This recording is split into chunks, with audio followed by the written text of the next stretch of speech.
I'm Mike, the co-founder of Haystack. Welcome to episode 1 of the Haystack Tech Uncovered podcast, where I'll be chatting with tech leaders, disruptors, academics and innovators about all things technology, software development and culture. Today I'll be speaking with Jaz Chana. Jaz is the Technology Director at UK-based tech unicorn Cinch. In this episode, we cover a whole host of topics, from the realities of building a tech startup, scaling an engineering team, delivering a product that customers actually want to use, and much more.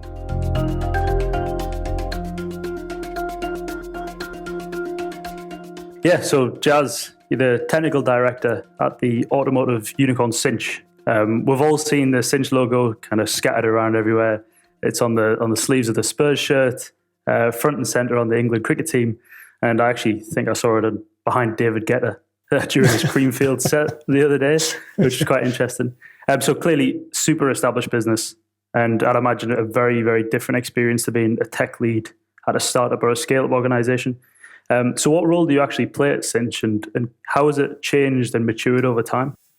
Yeah, so officially my title is Technology Director. I've been with the business for nearly two and a half years now. So I was with the business when it was just a couple of people in a room. And now we're around 170, 180 just within product engineering. And I manage engineering, architecture, IT, and information security. So all of those come within my remit. So, all of the funky new things and sort of the ambitious sort of ideas that the product people have got, and the rest of the business usually come to me, and me and my team have to figure out how we build on those things, right? How we deliver that. So pretty interesting role, pretty interesting journey. Been a roller coaster. We have a saying internally, basically perfection is often the enemy of great. Exactly. People are perfectionists. They try and look too far ahead into the future and plan for every eventuality, when in reality, we're probably not going to have the influx of users that you expect. I think one of the hardest challenges for me personally was because I'd built up so much hype from my friends and family. Mike's off to go and start a business. He's building an app. He's building a product. And then when you finally go out and ship it, you want everything to be perfect, and you want to solve everybody's problems. But it's almost having that bravery to just go out there and put something out there and see how people respond. I think the key is you're not going to solve every single problem for the consumer from day one. And the point of it is to go out and try something so you can go through that build, measure, learn cycle. So really what you're trying to do is build the capability as opposed to that product, if that makes sense. So for organizations who are just starting out, I would always say to them, build with the intention that what you start with isn't going to be what you have 6 months' time. Build with the intention that you're going to end up throwing it away and starting again. And that's perfectly fine. One of the key strengths that a startup has is its ability to be able to pivot, right? And ability to be able to shift based on what it finds, based on what it learns about the market, the consumers, et cetera, et cetera. It's a simple example. YouTube was actually a video dating site, right? That business completely bombed, right? And that area of the business completely bombed. Yeah. But MySpace found their video processing technology really, really interesting, and they wanted to use that for themselves. And so they asked YouTube if they could use their technology for their site. And that became extremely successful, and that ended up turning into the YouTube that we know today. Loads of examples of that, of where an organization, a startup, has had to pivot. But really that's, it shouldn't be seen as a failure. It should be a strength, and it should be embraced. Yeah. And really it's the biggest strength an organization or a startup has over a larger organization that might have sort of, a lot more resources, a lot more money. So how do you at Cinch kind of maintain that innovative edge that, for example, small up and coming competitors might have over you in terms of being nimble on the feet? So there are a lot of the things that you've just mentioned there. How can you kind of maintain that startup mentality? A lot of it comes down to trying to, again, focus on outcomes. Rather than, you don't hire smart people and then tell them what to do, right? You want to be able to give them a specific sort of problem, you put them in a domain, and set a particular outcome. You want to ensure that they have everything they need to achieve that particular outcome. Most of all, have the autonomy to be able to achieve that particular outcome. As soon as you start to dictate specific features or specific things, well, you're not really getting the most out of that team. Nobody really wants to work like that either. And like I said, I have no interest in dictating to sort of engineers what they should and shouldn't build. And they're not there to do that. They're there to present their ideas. They're there to innovate. They're there to push that barrier, push the envelope.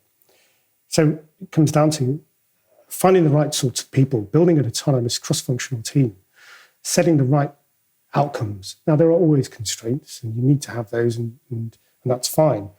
But you set those constraints within that particular domain. And, I've seen some pretty amazing things happen. I've seen people in our teams do some pretty amazing things and, solve some very difficult problems. I mean, the other thing I would say as well is, not to be sort of satisfied with where you are. Always have that curiosity, always have that hunger, always want to sort of push for more. I think it's really important not to sort of see your success and think, okay, right, we're done, and just kind of be satisfied with that and just not want to sort of drive. You've got to have that hunger. Yeah. And you can't be afraid to make mistakes sort of as well. I think the final point around kind of sort of building that or pushing the envelope in terms of innovation is to try and create a fear-free environment. An environment of, I'm going to use an overloaded term now, psychological safety. Yeah. I guess what I mean by that is I've seen so many teams who have all of those things I've just described, but will fail because they're afraid to fail, because failure will mean they'll completely take out or wipe out the business for a day and lose millions, or, they'll get shouted at, or, lose their jobs or whatever. And so they'll end up in some kind of paralysis.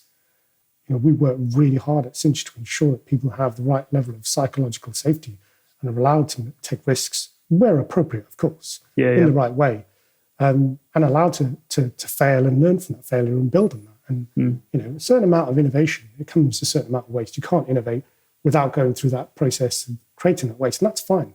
That's not a problem. It's about going through that quickly. It's about iterating. It's about, sort of almost like a spiral going round until you get to the right answer, but in the sort of most faff-free sort of way possible. There's kind of a typical stereotype, I guess, that comes part and parcel with being a large, dominant tech company. I'm not sure if you read it, but it's portrayed quite nicely in the Phoenix Project. Have you read that book before? Absolutely. It's kind of this slow-moving behemoth, struggles to deliver tech requirements on budget, on time, and constantly bumping heads with other stakeholders in the business. So what does your ideation to actual feature rollout process look like? And how do you mitigate those engineering bottlenecks that's often mentioned in the Phoenix Project, for example?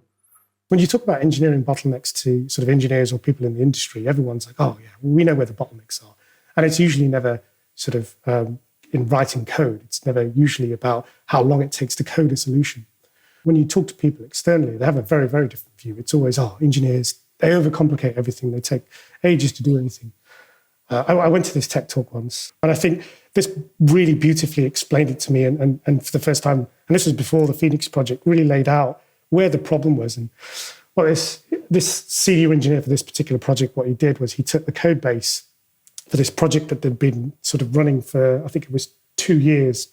He took all of the code for everything they built over this 2-year period, and he counted the lines of code, and he worked out the sort of average amount of lines of code a developer could write in a day, and he halved it, and he sort of worked out how many developers it would have taken over what period of time to write all that code from start to finish. And he'd worked out it was something like 3 months it would have taken to build this piece of code from start to finish that they ended up delivering in 2 years. So I was thinking, well, what was spent, the rest of the time? So yeah, and really what it comes down to is indecision, rework, making sort of or analysis paralysis, not making sort of any kind of decision, and not being clear on what you're trying to do. And for me, I think when you read Accelerate, that's a great example of where sort of the majority of waste comes in. One of the key metrics is around sort of failures post-deployment. And if I was to extend that analogy and look at the amount of rework or the amount of time that's spent reworking things that sort of go out, I would say that's where the majority of sort of the waste comes into that process. And so there's a subtle distinction between putting something out with a hypothesis to try and learn something, or prove or disprove something, and putting something out that does neither of those things, that was just completely misguided from the beginning, right? And having to sort of bring it back and rework it. There's an important distinction between the two. One of them is you're moving forward. You're learning more about what you're doing and what you need to do. The other one is, well, you're not making any progress whatsoever. You're just sort of blindly putting stuff out. And that's where the waste in the process comes from. So what we tend to do a lot of sort of user research, kind of online, both quantitative and qualitative. And we use a lot of data that we collect from various bits of analytics across that customer journey. We tie that back to various different metrics that we measure that are important to us. I can't really go into detail about. And that sort of forms the basis of our kind of outcomes, the OKRs that we're trying to achieve for that particular period, for that quarter, for that month, et cetera, et cetera. These then are then filtered down to the individual tribes and squads who will then come up with their sort of ideas or hypotheses about what they can achieve. We'll work with the rest of the business quite closely to understand, well, how does that kind of sort of marry with, what we've got to achieve with the rest of the business as a whole and sort of the kind of business objectives across the board.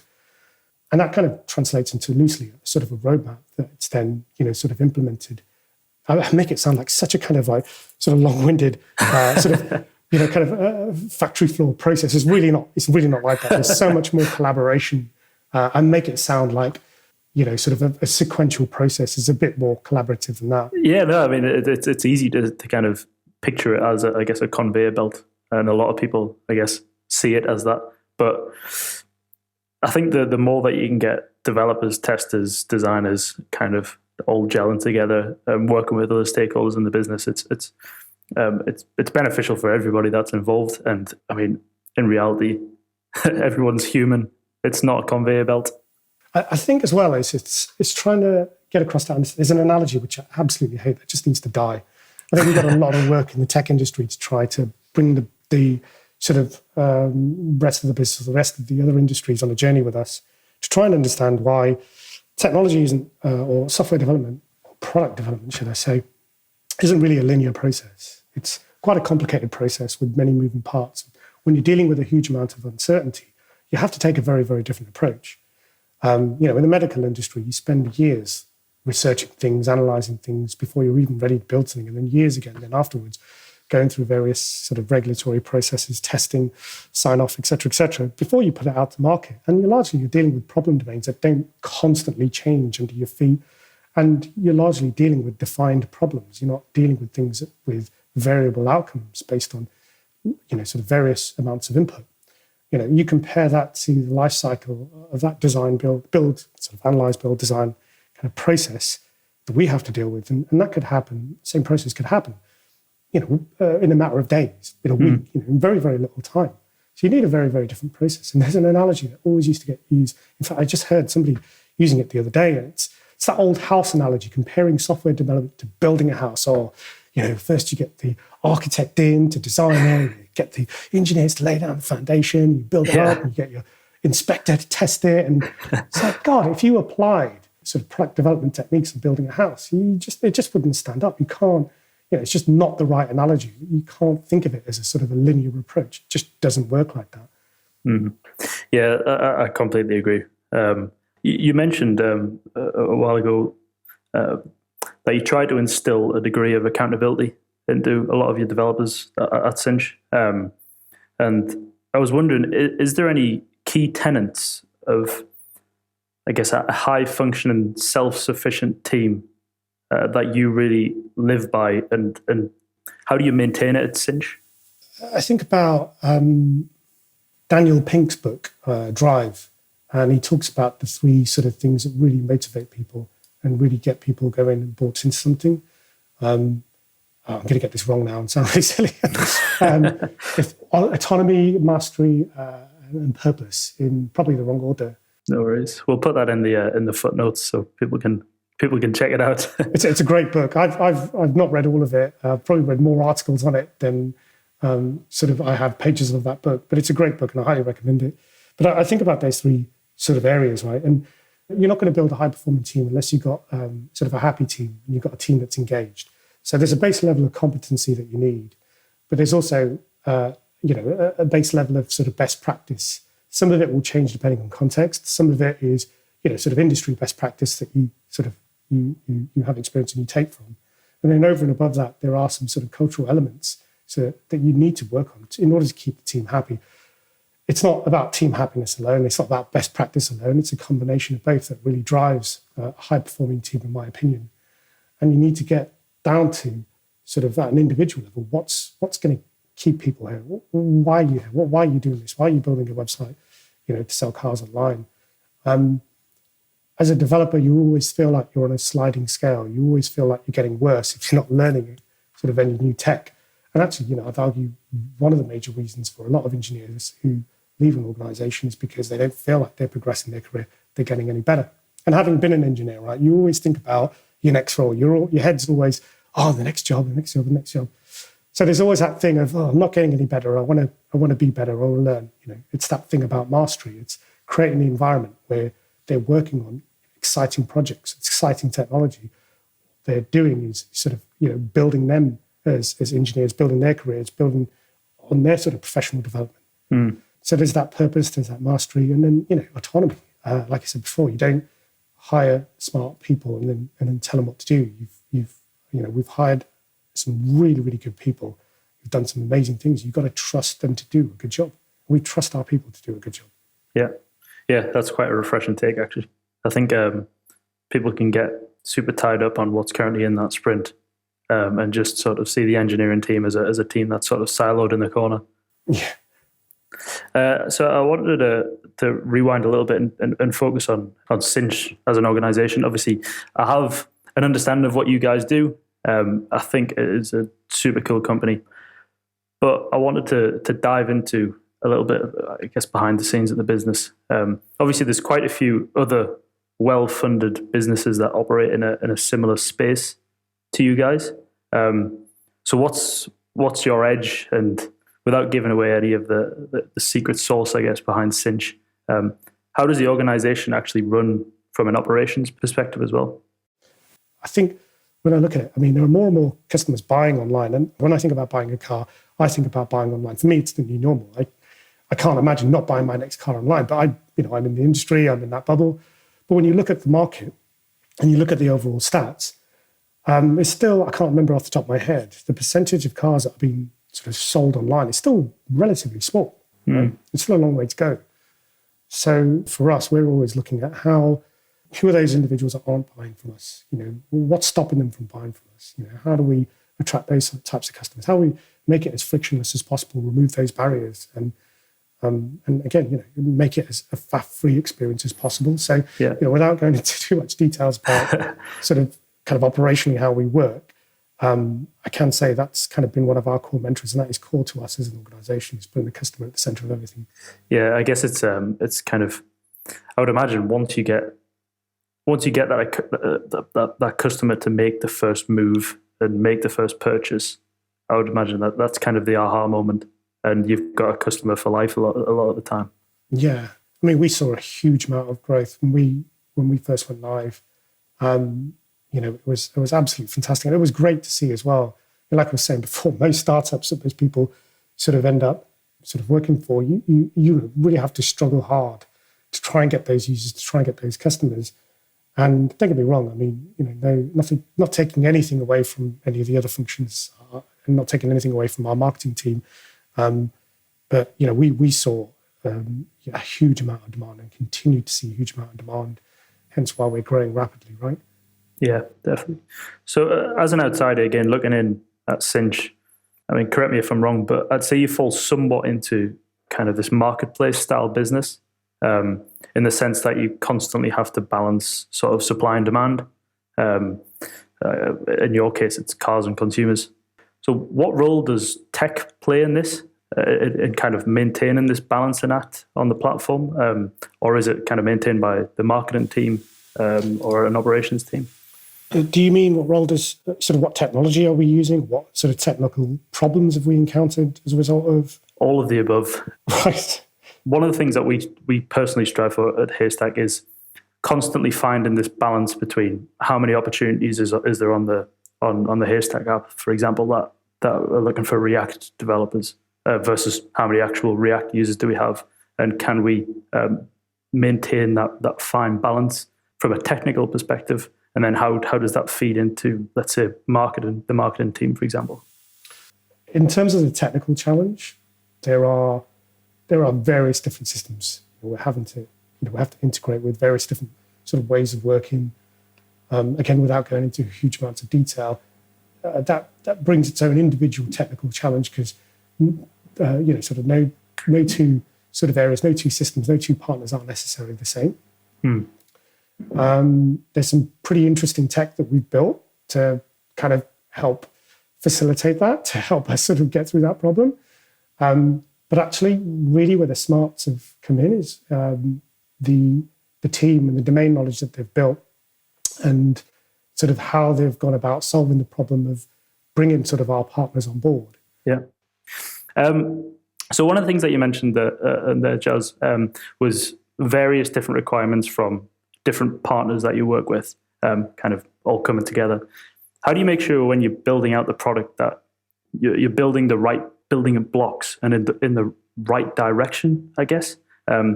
We always use this analogy in Haystack. Can you build it within a channel that moves towards the overall vision of the business rather than building to the side of the channel, if that makes sense?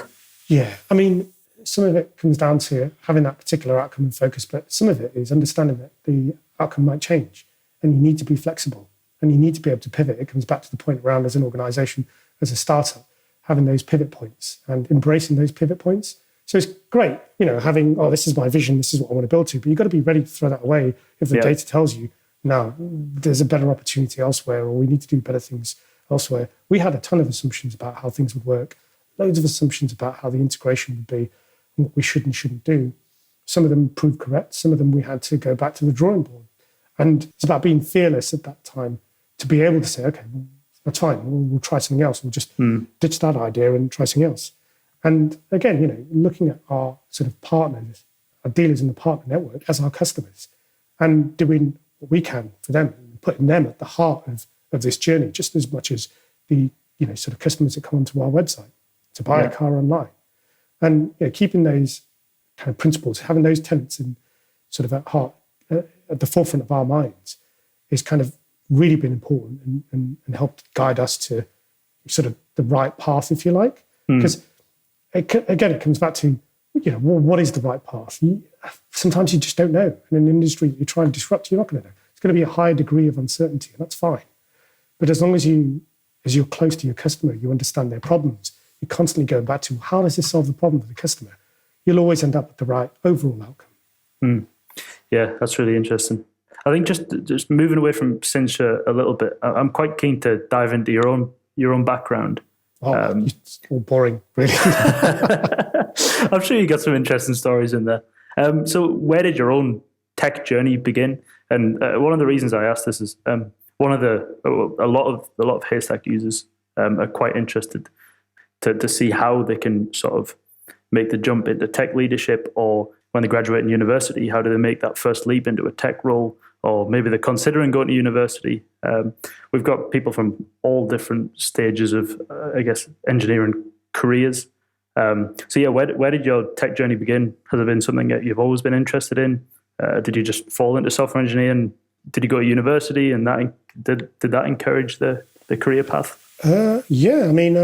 I actually wanted to be an artist. I didn't really want to get into tech originally. Right. I got forced into it by my dad, second generation immigrant. You didn't really have a lot of choice. In those days, it was you do what I tell you, and that was fine.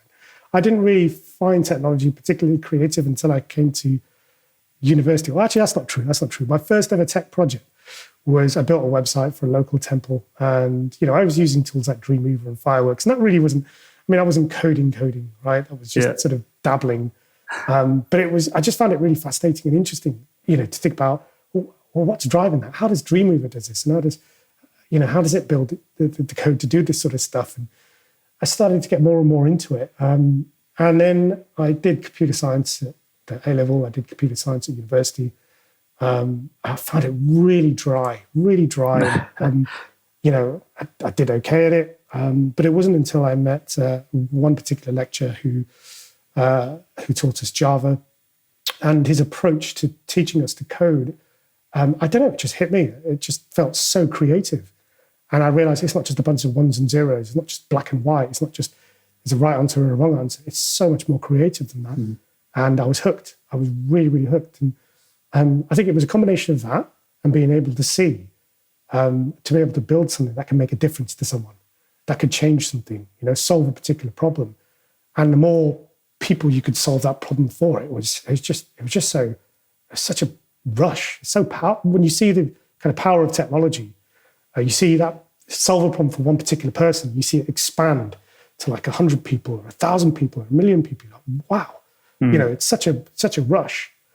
And I don't know, there's just something great about being able to take things apart, look under the hood and just kind of figure them out. It's and doing that as part of a team. It's one thing solving those problems on your own, solving difficult challenges, difficult problems on your own. It's something amazing doing it as part of a team. It's why I love sort of working in this industry. Probably kind of gone off in a different direction, but to kind of bring it back, so I did it at uni, and I just kind of at that point thought, well, I have to get a job as an engineer now. That's kind of my fate sealed. But I really found it hard to strike into the industry. I found it hard to get a job initially. I had to do some, the market was very, very different when I was looking about 16, 17 years ago. It's not like it is now.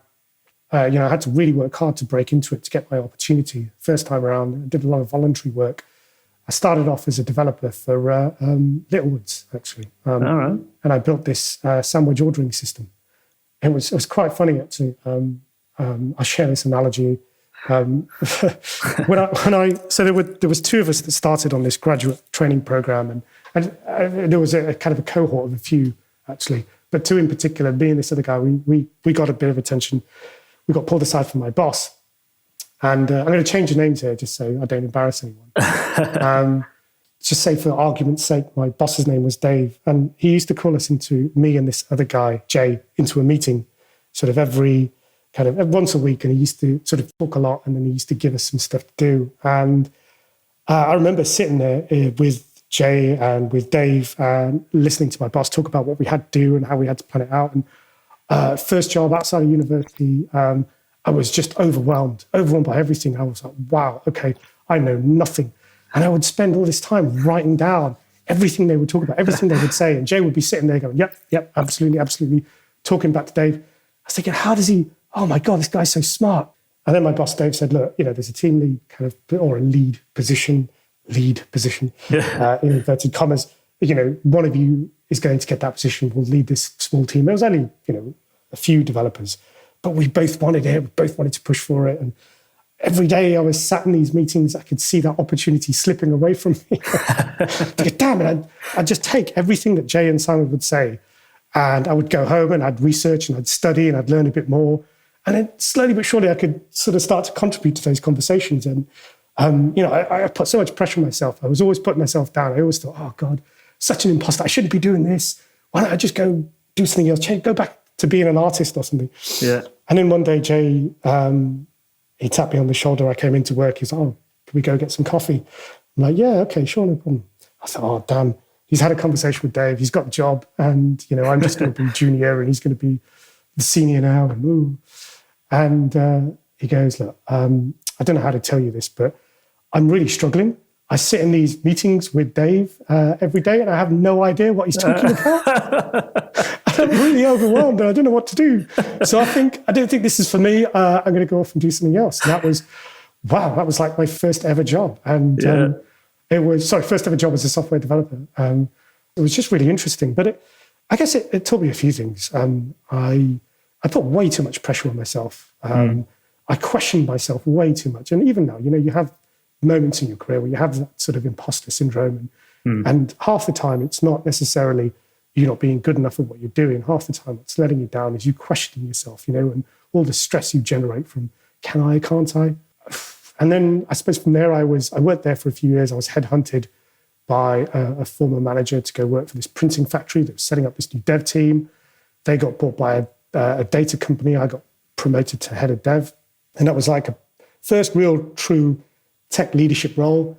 And I feel like I was just promoted too early, too soon. I quit. After a few years of doing that, I went back into being more of a sort of a techie, and then sort of did that for a few years. And then again, ended up as head of development, and then head of development of architecture of this other place. And then I ended up running Stagecoach's development function, the global development function, as kind of effectively, sort of the head of technology or the CTO. But I found myself going from positions where I would, want to work as a techie, but kind of somehow ended up in these leadership positions. And eventually, it just kind of, I caught the bug, and I thought, I really want to embrace this. And after the Stagecoach role, I decided, I wanted to do something else. I did loads of startups sort of on my own. I did some consultancy, going into teams, failing, turning them around, worked for some private equity companies doing technical due diligence. And that's when Cinch approached me. And that was about 2.5, 3 years ago. I think what you said about imposter syndrome there, that really struck a chord. I think I remember my first job, I was sat there and I used to stare at the code review and that submit button and profusely sweat. Who's going to rip my code apart this time? And yeah, I mean, there was always that thing when you were starting as a developer, right? What's efficient code, right? Yeah. And, like there was so much rubbish in the industry at that time about what was efficient, what wasn't efficient, what was going to scale. What if you had 1 million requests? Well, you don't really have that problem, are you? And for me, that was the difference between engineers who were close to the actual problem and engineers who were so divorced from the problem, who were just making stuff up. And then you had all sorts of weird cultures and these sort of gatekeepers who would talk about what being a true developer was. You had the kind of crowd who, oh no, being a true developer is using VAR. You can't use an IDE. People get so religious about technology. Now, I come from a Java background. The conversations we used to have at this one place, and I say this one place, it was an industry thing, and it was so toxic. The wars between Java and PHP and C, and this is faster than that, and that's better than this, and this is... It's like, bloody hell, you're not getting commission from this. Nobody's paying you for this. Why are you so religious about it? It's absolutely ridiculous. Use the best tool for the job. And I always say, your value as an engineer isn't in the technology that you know. It's in your domain knowledge and your ability to make the right decisions at the time that you need to. Okay, you need a base level of competency, right? That's fine. But there's always going to be new technology out there. There's always going to be something new to learn.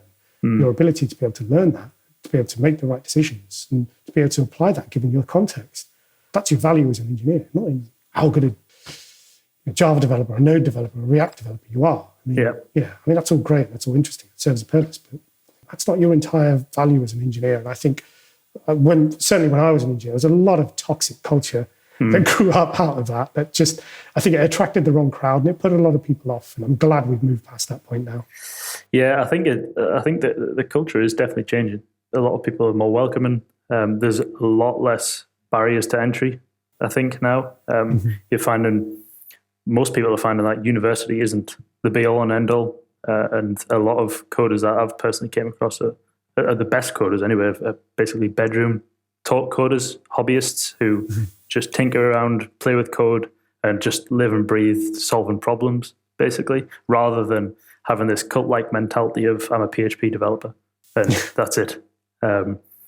Just to pick apart what you said earlier, you mentioned the move from being a standard techie into a leadership position was quite difficult, and you didn't immediately get it. What changed there? So how did you make the move from just writing code to more of a people management type role? So when you're moving into that management role, and this is something as an industry we're doing much better on now, and I think in the past we've failed. It used to be the case as an engineer that if you wanted to develop your career and you wanted to earn more money, you've only got the management track, right? There's only so far you can go as a techie before that's it. You sort of hit a sort of a ceiling in terms of seniority, in terms of pay, in terms of, sort of status, et cetera, et cetera. And so you had to get sort of into that management role. So there was always that feeling that if I want to get anywhere, I've got to be, eventually I'm going to have to sort of be a manager. And I think that was a mistake of the industry at the time. And it's it's a lesson I learned. I've carried these organizations that I've worked in.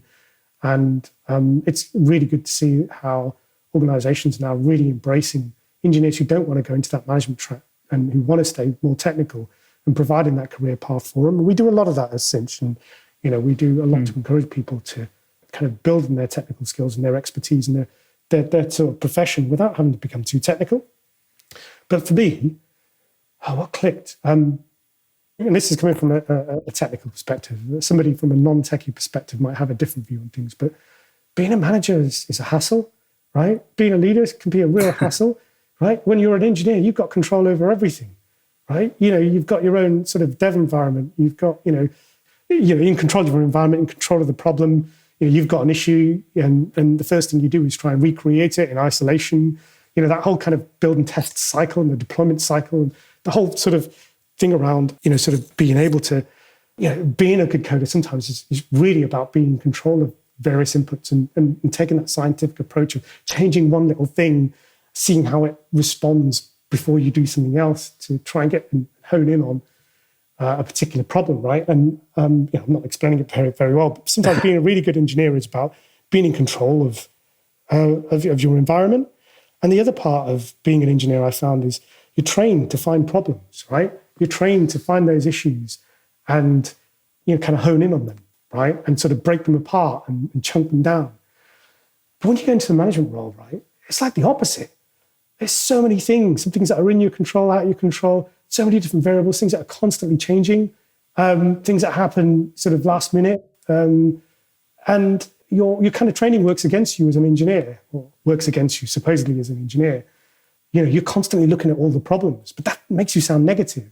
That makes you sort of a lot more, gives you a more negative outlook, and it sort of weighs you down. And so, most engineers don't want to be leaders because there's no real support for them, or at least there wasn't when I was an engineer. And so you sort of in a situation where you're like, so in order to be this leader, you're telling me that everything that's made me successful at this point, I have to throw that away and start again. Yeah. And I have to kind of figure it out on my own, and I have to really mess up and risk messing things up hard. That's terrifying. When I say clicked, I got forced into this situation for various reasons twice, right? And the second time round, without going into a huge amount of detail, I didn't want to let my team down. I didn't want to let down the people around me that worked so hard to achieve something. I just couldn't let that happen. So I did anything and everything to make sure that we were a success. And I suppose I got more resilient. So I was speaking to somebody earlier on about sort of, what makes a good manager, what makes a good leader, and they had an interesting analogy, and they said there's three things they kind of talk about when it comes to being a good manager. One of them was persistence, the other one was resilience, and the last one was a good sense of humor. And it's a really great way of putting it, right? Because you think about the alternative as an engineer. Why would you persist at something that's really difficult when the alternative is for you to just be a really good techie, continue to do that, and then continue to build a new career and get really good? Why would you risk kind of letting go of one branch when you can't see the other branch? And I sort of ended up in situations where I had to persist, where I had to build some resilience. I had no other options. And I found that having a sense of humor, being able to sort of there's something about going through a difficult situation, solving a problem as a team, going through some sort of adversity as a team that really brings you close together, that's really hard to articulate and describe. When you do that, it's such a rewarding feeling. And I think I just really caught the bug for that. I really enjoyed that. And also being able to set the tone, set the culture as a leader, right? You got a lot of responsibility. People hang on, I wouldn't say they hang on your every word, but people pay more attention to you. And it's really, really important that you choose the right words and you say the right things and you're careful about what you do. So that sets the tone and that sets the culture. And what I love is being able to create the right kind of environment and seeing people sort of thrive in that environment. Seeing sort of average developers become great developers, seeing people who wouldn't really want to contribute, really get involved, really become engaged, seeing people grow in their careers and their sort of own professional development, supersede me, go off and do greater things, better things. I think if they clicked, that's when I caught the bug. That's when I thought, oh God, I want to do this. This is brilliant. My kind of vision for Cinch, the Cinch engineering team was, for them to be the de facto standard in terms of kind of technology sort of leadership for cinch engineers to be, sort of the standard in terms of engineering, or when it comes to engineering within the Northwest. Yeah. And for people to come to cinch feeling like, well, I can't go anywhere else. If I go to cinch, I'll be sort of, 10 times better than if I'd have gone anywhere else after having gone through this journey and having gone through this experience. And you don't really get that as an engineer. It's just about you. And it's about your development. And as a leader, it's just far more rewarding seeing other people go through that journey. It's almost like, sad really, isn't it? It's like kids. It's like you live your life through kids. I'm living my life through all these other engineers. It's a really great feeling. But what I would say though is I don't think we do enough. We're making a lot of strides and we do a lot at cinch. And I think as an industry, we need to do a lot more to support techies to be great leaders. I don't think we did enough in the past. Certainly when I was around, it was horrible. But I also feel like people might be averse to persisting through difficult times, persisting through challenges. Nothing worth doing is easy, right? But if you don't go through that challenge, you're not going to build on that experience. And sometimes you just have to go through tough times. You have to go through that pain. And that's kind of part of that process. Definitely, yeah. I mean, we live and breathe that as a startup. Adversity and challenges, there's a new challenge every day.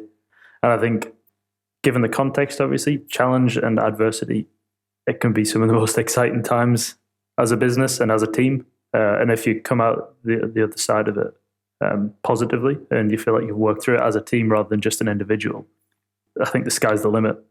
Every engineer, you go to these roundtable meetups, you go to these sort of tech meetups and socials, and you ask everyone, what was the best project you ever worked on? 9 times out of 10, it will be, well, we had this really big problem. We were up against it.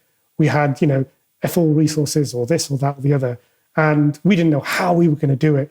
God, there were so many constraints and problems, but we managed to pull through as a team, and it was amazing, and it was the best project I worked in. There's something about that adversity, going through that adversity as a team. That's like, that's what you get up for. That's what you do this for. You don't do this to go and work and cognitive. I mean, you do this 8 hours a day. You've got to enjoy it. You've got to get something out of it. You've got to grow. And there's so many stories which, some of which I probably couldn't record, but some of which I probably sort of share over a beer or something I could tell you about like that, similar like that. And teams I've worked in and people I still keep in contact with where we've had some really difficult situations. There was one in particular, I'm not going to name names, but one team I think about in particular, organization where I started. On my first day, I was told, oh, by the way, don't panic, but the entire dev team has walked out. Good. Nice. That's not what you want here, but No. It was, oh, wow, okay, what'd you do? And it was hard and it was really difficult. And a few of them decided to stay. I'd spoken to them. A few of them decided, okay, maybe we can make this work. And that grew and grew. And we started, it just all seemed insurmountable at the beginning, but you break it down, we solve one problem, another problem, and motivation started to grow, and the confidence in the business started to grow, and the people who'd handed in their notice, well, can I stay? Okay, well, yeah, but it's not going to be like it was before, and what are you going to bring to the table, and how are you going to sort of do things differently, and then other people heard, and we got more investment, and other people wanted to join the team, and it just kind of grew and grew and grew, and I compare that to other situations where you go in and it's easy sailing. And it's a different culture. There's something about adversity or going through that as a team. It's such a rewarding experience when you get through the other end and you build that camaraderie. It's fantastic. I actually wanted to ask about the investment cash that you guys raised, because it's an eye-watering amount of money by the sounds of things. Yes. How did that affect the engineering team and actually the hiring process? Was it a challenge? Did it present you opportunities? I can't really go into specifics. What I can say is I can talk a bit about what it was like first when we first started recruiting versus what it was like sort of after sort of we got the investment or after we went live. When we first tried to recruit, we were in a small office in Manchester. There was only a few of us, and we would have people come through the door, and we were given the pitch. We're the next new unicorn. Honestly, we're going to be big. We're serious. We've got, backed by a huge group. We've got all this experience and capability. This is going to, we're going to be the next unicorn startup, right? You're going to want to join us. Yeah, sure. You and every other startup in Manchester. Right? Yeah, big whoop. And, we were in serviced offices at the time, and there were loads of other startups in and around us. And And so it was really hard to convince people, really, really difficult to convince people. I remember one individual in particular. I was, Cinch is distributed across the UK. Our product engineering function is based in Manchester, and we had the sort of some of the other divisions down south. And so I would travel down, in the early days, I was traveling down south quite a lot. And I remember it was, one of our first few hires was kind of umming and ahhing about whether we should or shouldn't. And they wanted a conversation about, sort of whether it was going to be successful. It just sort of wanted to chat. And I remember I was at the business lounge of Heathrow Airport, and I was on the phone speaking to this individual. I was just walking around this business lounge. I must have looked like a complete madman talking on the phone to this guy. And it was just, we just lost track of time. It was just a conversation about, why would you join Cinch? Why is it going to be a success? What we're doing? It was so hard to try and convince people to start. Yeah. When we started advertising, when we went out on TV and we became sort of a household name, it was completely different. It was it was so much more easier to recruit, so much more easier to get people's attention. But also by that time, you're more established, right? We said we were going to do this. We said we were going to be this unicorn startup. We did it. It happened. Yeah. Your promises mean more. Your words mean more. What you said, it kind of hits home a lot more. And sometimes I wake up and I think, wow, I'm effectively a CTO for a unicorn startup, the biggest unicorn startup in the Northwest. Yeah. That's just mad. Right? Like one of the biggest in the country. Right? I mean, bit of a pinch yourself kind of moment. Yeah, it's unbelievable. And you do the English polite thing and you kind of play it down. Oh, it's okay. We did quite well. But you think about it, it's an amazing achievement. And I'm so proud of the team and what they've done and how they've managed to kind of rise to this challenge. And credit to them. I say it's unbelievable. I mean, I knew it was going to happen. Credit to them.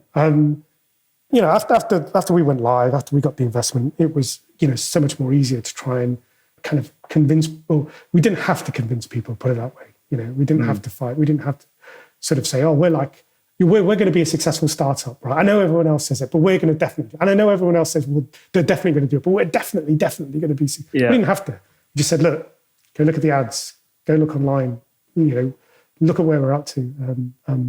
If you're serious, if you want to be part of this exciting journey, come join us. Yeah. Can be part of it, let's write the next chapter in the book. Yeah, it takes a certain type of person, I think, to take a risk with a startup. It's the old, the Steve Jobs, do you want to be a pirate or do you want to be a sailor line, I think. Yeah. And you kind of have to find the pirates a lot of the time, and that can be quite challenging. It's funny, there is a lot of, I was obsessed with the whole startup culture as well.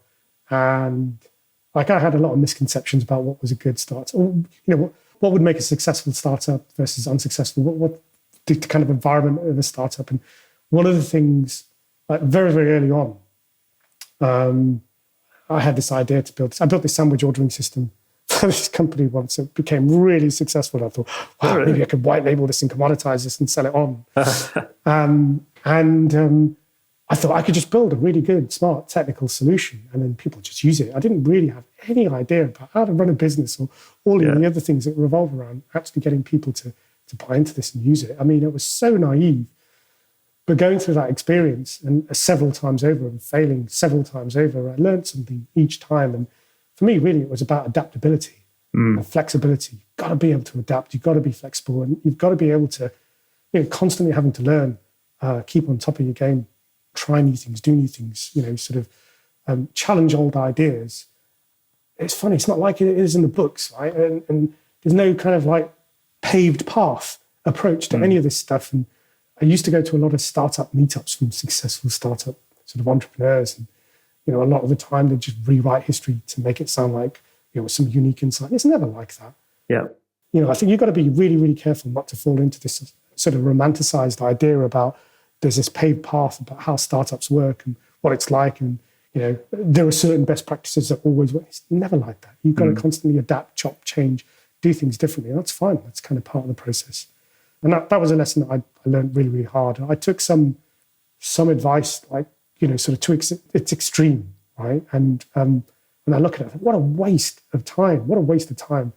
And, sometimes going against my own intuition, a lot of the time, a lot of the advice especially around tech selection, right? I mean, I remember one of the startups I spent a lot of time in, sort of investigating, looking into making the right types of technology choices. And a lot of the advice I looked up online, as a startup, is really important. You make the right sorts of choices. You've got to look at kind of what's going to stand the test of time, what's going to be scalable, suit your domain, blah, blah, blah, blah, blah. I mean, that was all rubbish, right? You don't know your domain because you're figuring that out. There's a huge amount of uncertainty, hence the reason for the startup, right? If you knew the answer, well, somebody else has already solved the problem and there wouldn't be an opportunity there. I mean, that's kind of the point of putting something out quick, to try and understand that domain. So how are you going to know the problem domain and enough knowledge to be able to apply the right type of technology? It's an experiment. You can have an idea. That was a rubbish piece of advice. Oh, build something that's going to stand the test of time. Absolutely not. Build with the intention you're going to throw it away and start again when you know better. And don't invest a huge amount early up front so that when it comes to the point where you need to iterate over and start again, you're not thinking, oh, damn, I've wasted all that investment. Don't put yourself in that position. And there's a lot of, how do I say this in a diplomatic way? Advice that comes from a good place, but not based on experience. I completely agree.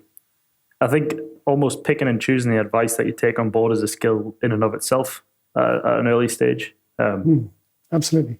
Personally, I've seen it firsthand. There's a lot of, I call them entrepreneurs types who've sort of never really been in the trenches or been there, done that, who are willing to throw advice around, and it's not often the best advice. No, and sometimes, right, as well, your lessons don't come from when you're in that situation. It comes from reflection after the fact, or when you do something else. It takes time to kind of embed that knowledge. And I guess I'm always really careful when I try and give advice because context is everything. I think the most important takeaway, the point I'm trying to get across, is you've got to apply what's, specific to you and your situation. And, you're going to be the best person to understand that. Don't just take, sort of a book off the shelf or an article that you've read and just apply that verbatim. It's great, useful, but, there's explicit and there's tacit knowledge. And really, there's no substitute for tacit knowledge. There are certain things that you have to go through. But yeah. I think we're kind of coming to the end of the questions now. I wanted to ask a couple of last questions. The first one is, obviously there's new technologies, new innovations that spring up every day.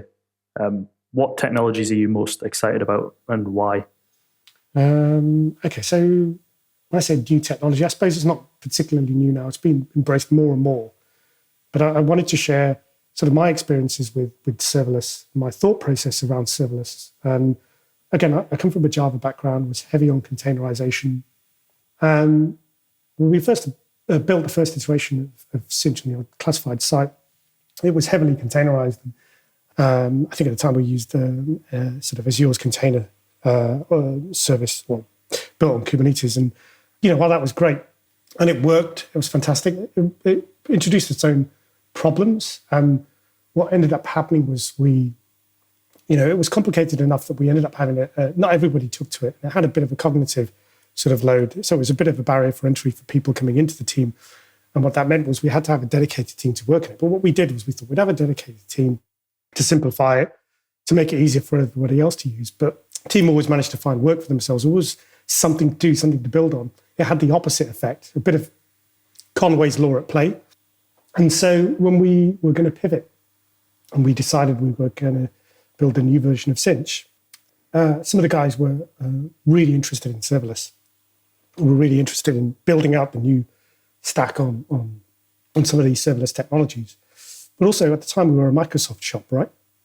And they were, we did a lot of research, we did a lot of looking around, and the team were quite keen on building a new stack on AWS because at the time we were looking, there was more support, there's more maturity, there's more capability in the team for AWS. And, a lot of these decisions came from the team, right? It was driven bottom up. And I'm a great believer of, empowering the team to be able to make their own technical decisions. I've imposed very few technical constraints on the teams. And, I encourage our guys to surface these things. And, I'm always there to validate those choices. But ultimately, as much as I can, I try to push the team to make their own technology choices. But when I remember when they were presenting this sort of idea to me, I just wasn't convinced. I just couldn't believe it. They were telling me about this sort of the potential benefits around sort of scalability, at that particular price point. I just couldn't believe, given what we were, sort of what we were supposed to be paying for it, we would get that level of scalability. I had a big concern about being able to performance tune some of this stuff. Again, coming from sort of a background where, as a full stack developer, you do all of these things yourself, and you try not to have too much abstraction because it hampers your ability to be able to fine tune and sort of, kind of lift under the hood. So I always thought we would have real challenges trying to performance tune this, and this was going to cause more problems than it was worth. But we did some proof of concepts. The team built out some POCs and did some spikes, and we saw some fantastic numbers, almost too good to be true. Without kind of going into too much detail, when we finally went live, we saw huge amount of traffic, 20, 25 times more traffic than any of the previous peaks we've had before, which was unbelievable. And we saw that latency on the site actually went down as traffic increased. So in other words, as more people came onto the website, the overall experience got better, the website got faster. And it's just an amazing thing to be able to see. But what was also great was the cost of the technology was 30% less than what we'd built on our old stack. This had more capability, right? This was bigger. This had kind of more complication. Yet it was a hell of a lot cheaper than what we built with the old stack, which was supposed to be a lot more sort of straightforward, not as complex. And I was really impressed. From that point onwards, I was a complete convert. But when you also look at the sort of development lifecycle, what teams have to do in order to deploy a Lambda, for example, to solve a particular problem.